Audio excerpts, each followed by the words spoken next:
여러분, 혹시 온라인 쇼핑하다가 나중에 결제하기 이런 버튼 보신 적 있으세요? 이게 바로 요즘 전 세계를 말 그대로 휩쓸고 있는 선구매 후결제, BNPL이라는 건데요. 오늘 이 거대한 금융 트렌드 한번 제대로 파헤쳐 보겠습니다. 일단 사고 돈은 나중에 내세요? 와, 진짜 달콤한 제안이죠? 근데 이게 정말 거의 공짜나 다름없는 혜택일까요? 아니면 혹시 우리가 모르는 어떤 함정이 숨어 있는 건 아닐까요? 이 무섭게 성장하는 시장, 그 속을 한번 들여다보겠습니다. 자, 이 시장 규모를 한번 보세요. 무려 3,420억 달러. 와, 이게 어느 정도냐면요. 정말 상상하기 힘든 규모죠. 그냥 잠깐 스쳐가는 유행이 아니라 아예 금융시장의 판도를 바꾸고 있는 그런 숫자라고 할 수 있습니다. 네, 그럼 첫 번째로 전 세계를 휩쓴 이 골드러시 현상부터 한번 살펴보겠습니다. 도대체 무엇이 이 BNPL 시장을 이렇게까지 뜨겁게 달군 걸까요? 기본 원리는 사실 아주 간단하면서도 매력적이에요.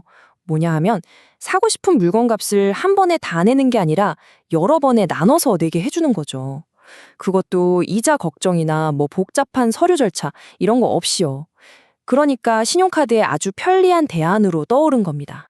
이게 작동하는 방식도 정말 간단해요. 자, 보세요.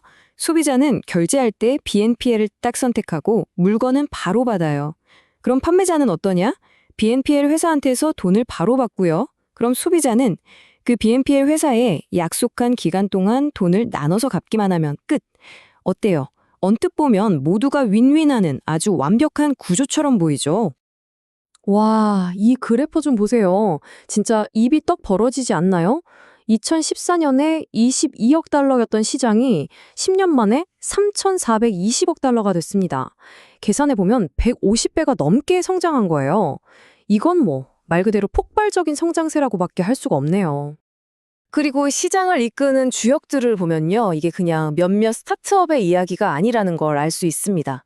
클라르나 어펌 같은 개척자들은 물론이고 페이팔 같은 빅테크, JP모간 같은 전통의 금융 강자들까지 다 뛰어들었어요. 심지어 더 놀라운 건 엘리엇이나 KKR 같은 아주 거대한 투자 펀드들이 이 BNPL 회사들이 빌려준 돈, 즉 채권을 하나의 새로운 투자 상품으로 보고 막 사들이고 있다는 겁니다.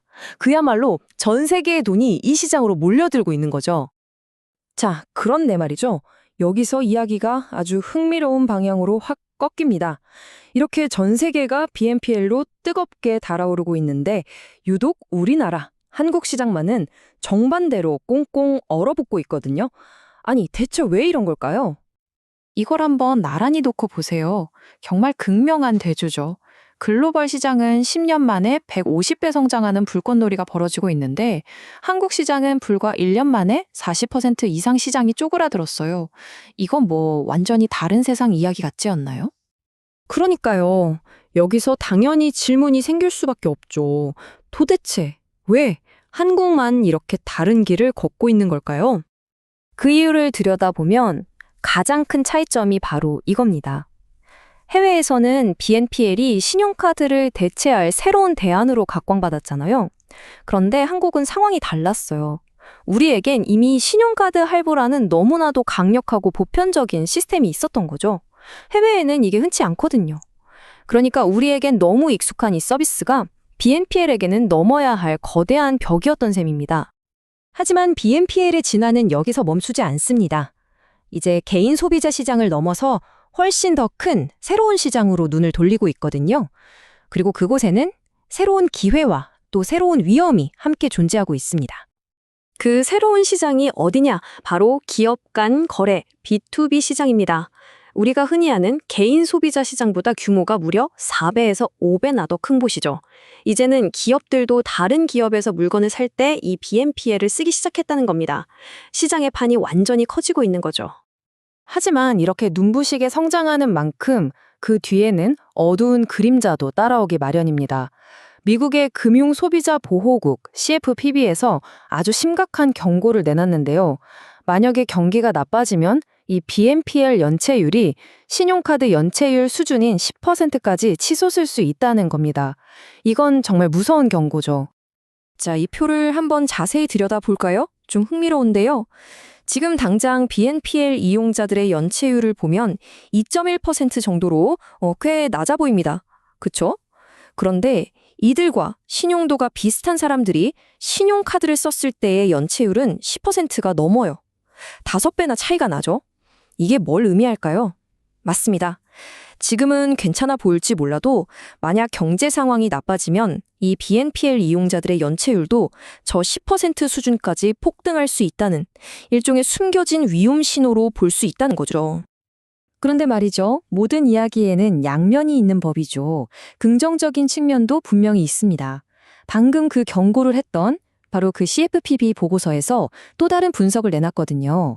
BNPL 이용자들이 이걸 쓴다고 해서 다른 빚을 막 늘리는 게 아니라 오히려 빌린 돈을 성실하게 잘 갚는 경향도 보인다는 겁니다. 그러니까 이걸 무조건 위험하다고만 단정하기는 어렵다는 이야기도 되는 거죠. 자, 그럼 이 모든 상황을 종합해 봤을 때 전 세계와는 조금 다른 길을 걷고 있는 우리 한국 시장에는 이게 과연 어떤 의미를 가질까요?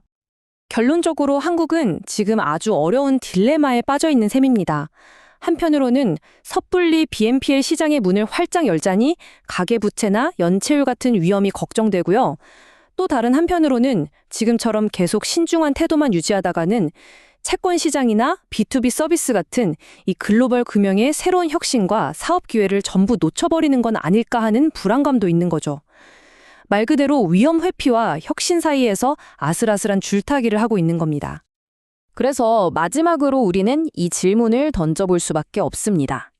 지금 한국의 이 신중한 행보는 다가올지 모를 거품 붕괴를 피하려는 현명한 선택일까요? 아니면 금융의 미래로 향하는 거대한 흐름을 놓치고 있는 아쉬운 결정이 될까요? 여러분의 생각은 어떠신가요?